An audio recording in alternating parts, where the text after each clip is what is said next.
नमस्कार मित्रांनो, मी आता चौथ्या माळ्यावरती आहे. डेफिनेटली तुमच्या लक्षात असेल, पण ही फुलं ओरिजिनल आहेत बरं का. म्हणजे मला असं वाटायचं की ही प्लास्टिकची असतील, नकली असतील, पण ही ओरिजिनल आहेत. आता विषय असा आहे की ज्या माणसाने पालिकेवरती 22,000 कोटीचं कर्ज केलं, जे 6,000 कोटीचं सरप्लस होतं बरं का, असेट्स होत्या, इन्व्हेस्टमेंट होत्या, त्या सगळ्या फुकून टाकल्या आणि पालिकेवर 22,000 कोटीचं कर्ज केलं असल्या कामांमुळे. आणि आता त्यांची पाठी निघलेली आहे, आता त्यांची हुसकावणी झालेली, इथून हकालपट्टी झालेली आहे. पण 22,000 कोटीचं ज्या माणसाने पालिका लुटून खाल्ली, त्या माणसाचा काल नागरी सत्कार होता.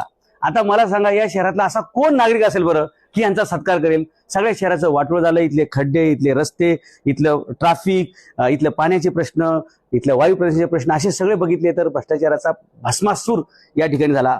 मग काल नागरी सत्कार कुणी केला तर त्याच्या फुटेज तुम्हाला आम्ही दाखवू, वेगळ्या चॅनलवरती ते आहेत. आणि त्या कार्यक्रमाला कोण आले असतील? शहरातील सुजाण नागरिक असतील का? शहरातील सज्जन नागरिक असतील का?